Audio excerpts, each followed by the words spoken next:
Welcome my dear रॉकर्ट्स, कैसे हैं आप सभी। आज हम देखने वाले हैं मंगलावरम।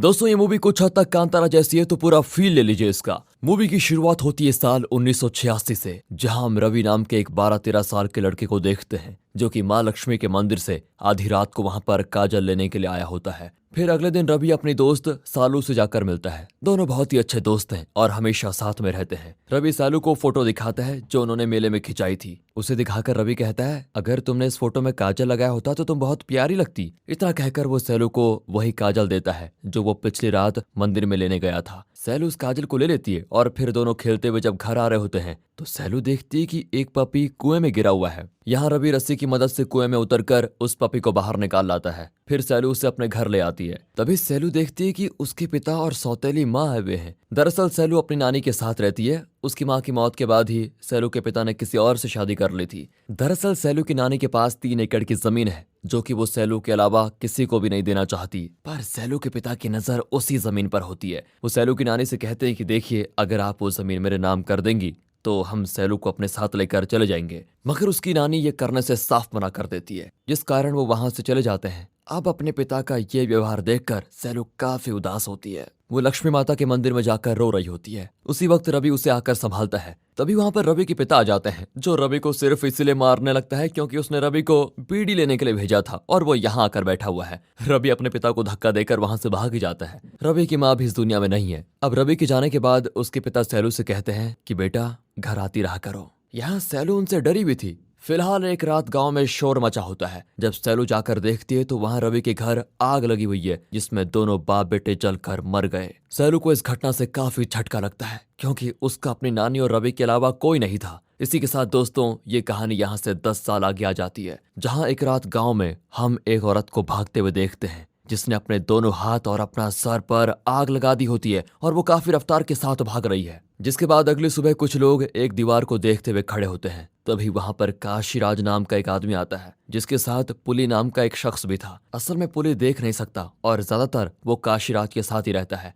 काशीराज देखता है कि वहां दीवार पर कुछ लिखा हुआ है। पुली के पूछने पर वो बता देता है कि इसमें यह लिखा हुआ है कि डैनियल की बीवी का गांव के ही दूसरे शादीशुदा मर्दों से नाजायज रिश्ता चल रहा है। अब जब काशीराज ने ये पढ़ा तो डैनियल बगल में ही खड़ा था। उसे पढ़ना नहीं आता था, पर अब काशीराज ने पढ़ दिया तो वो निकल पड़ता है अपनी बीवी की जान लेने के लिए। वहीं गांव में दूसरी तरफ एक आदमी को उन्हीं दोनों की लाश मिलती है जिनके बारे में दीवार पर लिखा हुआ था। जाहिर है किसी ने उनके राज के बारे में जब लिख दिया तो दोनों ने समाज के डर से जहर खाकर अपनी जान दे दी। इसी दौरान वहां पर एंट्री होती है सब इंस्पेक्टर माया की, जिसका 1 हफ्ते पहले इस गांव में ट्रांसफर हुआ है। इस दौरान वहां पर एक फोटोग्राफर वासु भी आता है। अब इस गांव में यही इकलौता फोटोग्राफर था, इसीलिए यही लाश की भी फोटोज निकालता है। अब माया को जब पता चलता है कि मरने वालों के नाम और उनके नाजायज रिश्ते के बारे में पहले ही दीवार पर लिखा मिला है, तो वो समझ जाती है कि ये कोई नॉर्मल केस नहीं है। फिर वो इन बॉडीज को पोस्टमार्टम के लिए भेजती है, जिस पर सारे गांव वाले इस चीज के खिलाफ में खड़े हो जाते हैं। वो कहते हैं कि हमारे गांव में इंसानों के शरीर की काट पीट कर दुर्दशा नहीं की जाती, बल्कि अगर जमींदार साहब कहते हैं तो ही आप बॉडीज को लेके जा सकती हैं। यहाँ पर सभी जमींदार की काफी इज्जत करते हैं, जिसके साथ सीन होता है जमींदार पर शिफ्ट,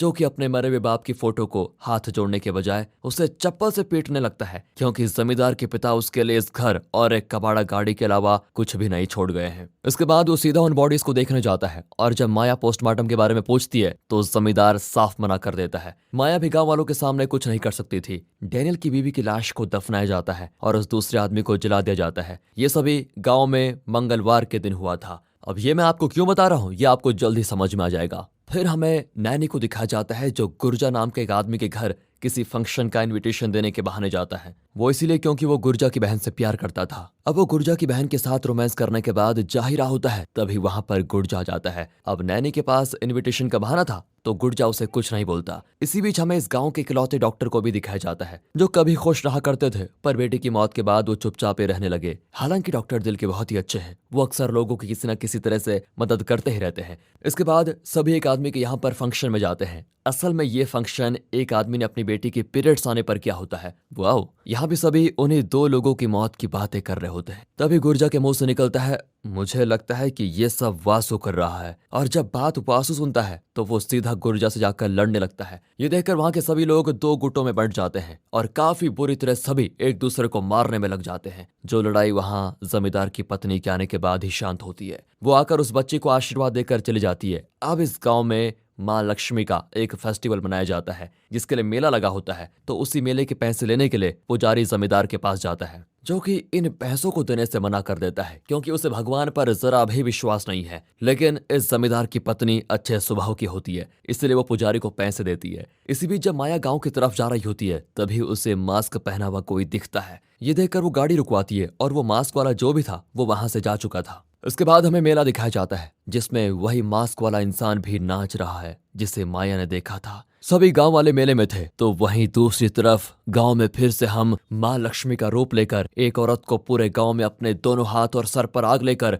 भागते हुए देखते हैं। फिर जब सुबह होती है तो फिर से गांव वाले दीवार पर दो और लोगों के नाजायज संबंध के बारे में लिखा हुआ देखते हैं, जिनकी लाश कुछ दूर पर पेड़ से लटकी होती है। सभी इस घटना से पूरी तरह शॉक में होते हैं क्योंकि ये घटना भी मंगलवार के दिन ही हुई है जिसे महालक्ष्मी का दिन भी माना जाता है। थोड़ी देर के बाद यहाँ पर माया आती है जो कि जमींदार के आने पर उससे कहती है, पिछले हफ्ते 2 लोग मरे थे और फिर अब 2 लोग मरे हैं। हत्यारा गांव में ही है, इसलिए मुझे उस तक पहुंचने के लिए इनका और डैनियल की पत्नी की लाश का पोस्टमार्टम करना ही पड़ेगा, नहीं तो ये सिलसिला यही नहीं रुकेगा। ये सुनकर जमींदार उसे पोस्टमार्टम करने की इजाजत दे देते हैं। फिर माया इन 2 बॉडीज के साथ डैनियल की पत्नी की बॉडी को भी घर से बाहर निकालकर पोस्टमार्टम के लिए भेजने को कहती है, पर डैनियल की पत्नी की लाश वहां से गायब है, जिसका सीधा मतलब है कि सच में कोई हत्यारा है जो बचने की कोशिश कर रहा है। दूसरी ओर कुछ दिन के बाद सभी गांव वाले फैसला करते हैं कि अब हम मंगलवार की पहले की रात को पूरे गांव में पहरा देंगे, आखिर पता तो चले कि ये सब कर कौन रहा है। अब अगले दिन मंगलवार था तो आज रात का प्लान बनता है। पुली ढिंडोरा पीट पीट कर बताता है कि आज रात कोई भी गांव वाला बाहर न जाए, खास करके जिनका अफेयर चल रहा है।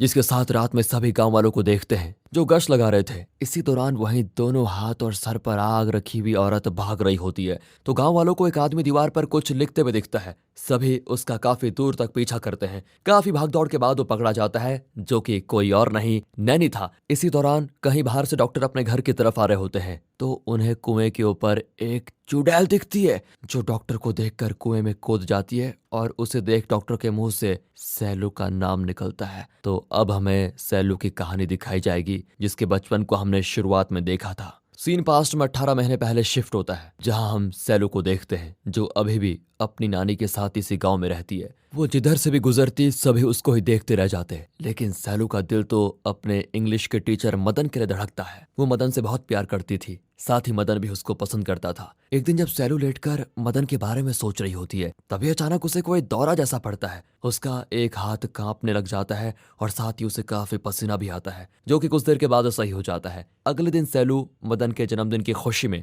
उसके लिए कुछ बनाकर लेकर गई होती है। वहां मदन सैलू को अपनी बातों में उलझाकर छूने की कोशिश करता है पर सैलू वहां से भाग जाती है। पर वो मदन से प्यार भी तो करती थी, इसलिए वो फिर वापस आ जाती है और यहाँ दोनों के बीच रोमांस होता है। इसके बाद दोनों रोज ही एक दूसरे से मिलने लग जाते हैं। लेकिन एक दिन अचानक से मदन कहीं चला जाता है। वो ना तो पढ़ाने आ रहा था और ना ही घर में था। फिर कुछ दिन के बाद सैलू देखती है कि मदन यहाँ से हमेशा के लिए जाने से पहले अपनी बीवी के साथ आया, मतलब कि उसकी अभी शादी हुई थी और वो अपनी पत्नी को सभी से मिलवाने लाया था। ये देखकर सैलू को काफी बड़ा झटका लगता है। मदन उससे कहता है कि तुम मेरे लिए वो किताब थी जिसे पढ़कर भूल जाना ही बेहतर है। यानी कि मदन ने ये जानबूझकर किया था। वो सैलू को रोता हुआ छोड़कर वहां से हमेशा के लिए चला जाता है। यहाँ से सैलू जब घर पहुंचती है तो वो देखती है कि उसकी नानी मर चुकी है, जिस कारण सैलू के पिता वहां अपनी पत्नी के साथ आते हैं और फिर से वही राग गाते हैं कि तुम हमारे साथ चल सकती हो लेकिन जब तुम मुझे वो जमीन दोगी तभी। ये सुनकर सैलू को काफी गुस्सा आता है और वो रोते हुए जमीन के पेपर्स अपने पिता के मुंह पर मार देती है, जो देखकर सैलू के पिता गुस्सा हो जाते हैं कि तुमने लोगों के सामने मेरा अपमान किया। हालांकि सैलू की सौतेली माँ उन पेपर्स को लेकर यहाँ से अपने पति के साथ चली जाती है। वक्त के साथ साथ सैलू को अकेले में मदन की याद और भी ज्यादा आ रही थी। उसे हर जगह वही दिखता था। साथ ही जब भी सैलू के दौरे पड़ते तो वो गांव के किसी भी रैंडम आदमी के साथ वो सब कर लेती थी। सैलू को समझ नहीं आ रहा था कि उसके साथ ये हो क्या रहा है। इन दौरों से बचने के लिए सैलू अपने हाथ पर रबर बैंड से चोट करती है ताकि वो ठीक हो जाए। साथ ही वो एक आदमी के सामने कपड़े उतार कर उससे खुद को पीटने के लिए भी कहती है। इससे दौरे कंट्रोल तो होते थे लेकिन आना बंद नहीं होते थे। जल्द ही सैलू के बारे में गांव में सभी को पता चल जाता है और वो जमींदार को ये सब बताते हैं। जमींदार गांव वालों से सैलू को घर से घसीटकर उसके सामने लाने के लिए कहता है। सैलू उस वक्त नई साड़ी पहनने के साथ तैयार होकर कहीं जाने वाली थी, तभी गांव वाले उसे पकड़कर जमींदार के सामने लाते हैं। जब जमींदार सैलू से सवाल करता है तो सैलू कुछ नहीं बोलती, इसीलिए वो गांव वालों से कहता है कि इसे तुरंत गांव से बाहर फेंक दो। जमींदार के कहने की देरी नहीं थी कि तुरंत गांव वाले सैलू को पत्थर मारते हुए गांव से बाहर फेंक देते हैं, जो कि रोते हुए बेचारी चली जाती है। फिर अगले दिन गांव वालों को सैलू की लाश कुएं में मिलती है, मतलब कि उसने अपनी जान दे दी। इसी के साथ कहानी प्रेजेंट टाइम में आती है, जहां पुलिस स्टेशन में नानी बैठा होता है। वो माया से बताता है कि मैं इन सब के पीछे नहीं हूं, बल्कि मैं कल अपना और गुर्जा की बहन का नाम लिखने वाला था ताकि गांव वाले हमारी शादी करवा पाएं। उसी वक्त माया को पोस्टमार्टम रिपोर्ट मिलती है, जिसे पढ़ने के बाद माया नानी को छोड़ने के लिए बोल देती है। वो कहती है कि मुझे पता चल गया है कि कातिल कौन है, पर आज रात उसे रंगे हाथ पकड़ूंगी मैं। इधर फिर कुछ देर के बाद गुर्जा गांव वालों से ये कहता है कि मुझे पता था नानी ये नहीं कर सकता, पर वो जो भी है उसे हम आज पकड़कर जरूर रखेंगे, क्योंकि कल फिर मंगलवार है। रात होते ही गांव वाले गश्त लगाने लगते हैं। उसी दौरान एक आदमी उस महिला को देख लेता है, जो कि देवी माँ का रूप धारण करके हाथ और सर पर आग लिए घूमती है। असल में ये मंदिर में काम करने वाली महिला है, जो ये हर मंगलवार की पहली रात को करती है। ये एक तरह का रिचुअल है जिसमें किसी की नजरों में आए बिना पूरे गांव में घूमना होता है, ताकि गांव और गांव में रहने वाले लोगों पर महालक्ष्मी की कृपा हो सके। फिर अचानक से किसी की आवाज आती है जो कहता है, मुझे दीवार पर कुछ लिखा हुआ मिला है। जो सुनते ही सभी भागकर उस तरफ जाते हैं जहां दीवार पर एड्स के बारे में लिखा था। ये सभी यहाँ पर किसी की आवाज को सुनकर आए थे, जो किसकी थी किसी को नहीं पता। यहाँ गुर्जा कहता है कि कोई हमें जानबूझकर भटकाकर गांव के बाहर लेकर आया और पक्का वो इस वक्त गांव में होगा। सभी वापस भागते हैं, जहां गांव में हम डॉक्टर को देखते हैं, वही असल में ये सब कर रहा था। वो जैसे लिखने जाता है तो वहां पर माया आ जाती है। वो डॉक्टर से कहती है, कभी सीधे बनने का नाटक, कभी भूत देखने की अफवाह उड़ाकर लोगों में डर पैदा करना, बहुत ही अच्छा काम कर लेते हैं आप। मतलब कि उस दिन डॉक्टर ने कुछ नहीं देखा था, वो बस ये सारी चीजें बोलकर लोगों को भटकाना चाहता था। असल में माया को पोस्टमार्टम रिपोर्ट से पता चला कि उन लोगों को मौत से पहले इंजेक्शन देकर बेहोश किया जाता था, तो ये काम गांव में इकलौते डॉक्टर के अलावा कोई कर नहीं सकता। इसीलिए माया ने डॉक्टर का पीछा करने का फैसला किया और उसे रंगे हाथों पकड़ लिया। यहाँ माया डॉक्टर को पकड़ने की कोशिश करती है, लेकिन डॉक्टर उसे इंजेक्शन देकर बेहोश कर देता है। फिर माया की आंख एक ऐसी जगह पर खुलती है जहां डॉक्टर ने उसे बंद करके रखा होता है। वो जागते ही डॉक्टर से पूछती है कि आखिर तुम ये सब कुछ क्यों कर रहे हो। डॉक्टर जवाब देता है कि सैलू के लिए, सिर्फ सैलू के लिए। माया हंसते हुए कहती है कि वो तो गांव में लोगों के साथ सोती थी ना, क्या तुम भी उसके ग्राहक थे। इस पर डॉक्टर माया को बताना शुरू करता है। दरअसल जब सैलू ने एक आदमी को खुद को पीटने को कहा था, उसके बाद वो डॉक्टर के पास आई और उसने अपने बारे में बताया, जिस पर डॉक्टर उसे उसके शहर में एक साइकियाट्रिस्ट के पास लेकर गया, जिन्होंने डॉक्टर को यह बताया कि सैलू को हाइपर सेक्सुअल डिसऑर्डर नाम की एक बीमारी है, जिस कारण एक नॉर्मल लड़की से 10 गुना ज्यादा सैलू के हार्मोन्स बनते हैं। वो जब इस स्टेट में आती है तो ऐसा करना तो नहीं चाहती, लेकिन ना चाहते हुए भी उसे वो सब करना पड़ता है। उसने अपने आप को कंट्रोल करने के लिए खुद को चोट दी और उसकी इस हालत की वजह अकेलापन, बेचैनी, परेशानी या फिर कोई बचपन का ट्रॉमा कुछ भी हो सकता है। उसे दवाइयों के साथ किसी ऐसे की जरूरत है जिस पर वो भरोसा कर पाए। अब डॉक्टर की बेटी को शादी के बाद उसके ससुराल वालों ने जलाकर मार दिया था, तो डॉक्टर सैलू में अपनी बेटी को देखने लगता है। वो सैलू का काफी अच्छी तरह ख्याल रखता है, जिससे सैलू काफी हद तक सही होने लगी थी। आगे माया से डॉक्टर बताता है कि फिर एक दिन मैंने देखा कि देवी का मास्क पहनकर कोई हर वक्त सैलू का साया की तरह पीछा करता रहता है, जिसे मैंने पकड़ लिया। डॉक्टर के इतना कहते ही सीन उसी मास्क वाले शख्स की तरफ मुड़ जाता है, जो कि वासु को मारने की कोशिश कर रहा था। दोनों के ही बीच काफी जबरदस्त फाइट होती है, जिस दौरान वासु उस मास्क वाले को चाकू मारकर घायल कर देता है, पर वो मास्क वाला शख्स एक त्रिशूल वासु की बॉडी के आर पार कर देता है। असल में ये कोई और नहीं, रवि था, जिसे जब डॉक्टर ने माया के सामने लाया तो उसके पास मौजूद काजल को देखकर तुरंत रवि को वो पहचान गई।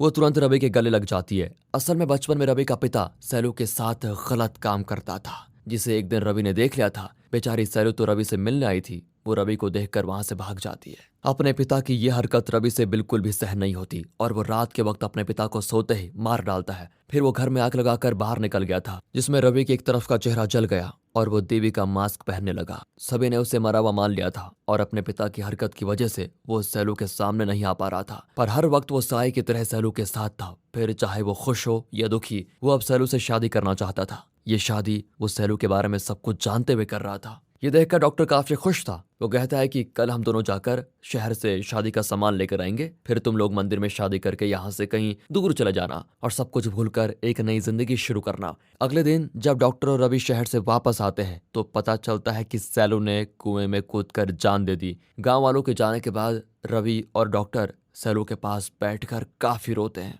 आगे डॉक्टर बताता है कि असल में हम गांव वालों को इसीलिए मार रहे हैं क्योंकि सैलू ने अपनी जान खुद नहीं ली, बल्कि उसे 6 लोगों ने मिलकर मारा, जिसमें से 4 की जान तो जा चुकी है और 5वें को रवि ने मार दिया होगा। अब बस आखिरी शख्स बचा है। माया पूछती है कि वो आखिर है कौन। इस पर डॉक्टर कहता है जमींदार की बीवी, जिसके साथ सीन जमींदार की तरफ मुड़ जाता है। जिसके घर में घुसते ही उसकी बीवी पूछती है क्या हुआ, पता चला ये सब कुछ कौन कर रहा है। ये सुनते ही जमींदार उसका गला पकड़कर दबा देता है। असल में जब डॉक्टर माया को सारी कहानी सुना रहा था, उसी वक्त गश्त लगाते हुए जमींदार भी वहां पर पहुंच गया था, जिसने बाहर से सब कुछ सुन लिया था। जमींदार अपनी पत्नी से पूछता है कि बता तेरा सैलू की मौत से क्या लेना देना है। फिर से कहानी फ्लैशबैक में जाती है। एक बार कुछ लोग सैलू के साथ बलात्कार करने के लिए उसका पीछा कर रहे होते हैं। तभी सैलू एक घर के पास छिप जाती है, जहां वो देखती है कि जमींदार की बीवी वासु के साथ रोमांस कर रही है। वो दोनों भी सैलू को वहां से जाते हुए देख लेते हैं। अब जमींदार की बीवी के लिए वही 4 सीक्रेटली काम कर रहे थे जो मर चुके हैं। इनका भी जैसे कि आपको पता ही है आपस में अफेयर था। जमींदार की बीवी सैलू को मारने का सोच चुकी थी। वो पहले उन 4 लोगों के जरिए सारे गांव वालों के कान भरती है ताकि जमींदार सैलू को गांव से बाहर निकाल दे। फिर सैलू के साथ इस राज को हमेशा के लिए दफनाने के लिए जमींदार की बीवी ने वासु के जरिए उसे मरवाकर कुएं में फेंक दिया। जमींदार अपनी बीवी को मारने ही वाला होता है कि तभी वो जमींदार को चाकू मारकर घायल कर देती है। इस पर वो गुस्सा होकर उसे उठाकर नीचे फेंक देता है और उसे वहीं जिंदा गाड़ देता है। जो डॉक्टर भी देखता है, जो कि जमींदार की बीवी को मारने के लिए आया था। बदला पूरा होते ही रवि भी उस कुएं में कूदकर अपनी जान दे देता है। अगली सुबह सभी को जमींदार की बीवी की दर्दनाक मौत के बारे में पता चलता है। वहां माया आकर जमींदार से पूछती है कि ये कैसे मरी। इस पर वो बताता है कि गांव में हो रही मौतों को देखकर मेरी बीवी ने खुद को जलाकर देवी माँ के सामने बलि दे दी ताकि सब कुछ सही हो जाए। अब माया तो जानती थी कि झूठ है, पर वो जमींदार को अरेस्ट नहीं करना चाहती क्योंकि उसने सही किया। उसने डॉक्टर को भी छोड़ दिया होता है। वो जानती है कि कभी कभी भगवान अवतार लेकर नहीं आते, तो वो इस तरह इंसानों के जरिए बुरे लोगों का संहार करते हैं। अब इसके बाद डॉक्टर जमींदार के घाव की जब पट्टी कर रहा होता है तो वो जमींदार से पूछता है कि आपने उसे मरते मरते भी गांव वालों के सामने पूजनीय बना दिया, उसकी असलियत क्यों नहीं बताई। इस पर जमींदार कहता है कि अगर लोगों को उस असलियत का राज बता दिया तो फिर वो लोग कभी किसी पर विश्वास नहीं कर पाते, इसीलिए ये जरूरी था। वैसे तुम ये बताओ कि सैलू की मौत के वक्त वहां ना तो तुम थे और ना ही रवि, तो तुम्हें उसके कातिलों का कैसे पता चला। यहाँ डॉक्टर हंसता है और हमें पुली को दिखाया जाता है जो असल में अंधा नहीं था, बल्कि वो गांव वालों के सामने अंधा होने का नाटक कर रहा था ताकि गांव वाले उसे खाना, कपड़ा और पैसा वगैरह सब कुछ आराम से बैठे बैठे देते रहे। वो उस वक्त वहीं पर मौजूद था जब वो लोग सैलू को मार रहे थे, जिसे उसने अपनी आंखों से देखा और फिर इस बारे में डॉक्टर और रवि को बताया। इसके बाद पोस्ट क्रेडिट सीन में दिखाया जाता है जो कि एक गांव में शुरू हुआ था वो अब कई गांव में फैलता जा रहा है। मंगलवार के दिन हर किसी गांव की दीवार पर उन लोगों के बारे में लिखा था जिनका नाजायज संबंध किसी के साथ चल रहा था, और साथ ही उस कुएं के अंदर हमें सैलू और रवि की आत्मा भी देखने को मिलती है जो कि अब मरने के बाद साथ मिलकर शायद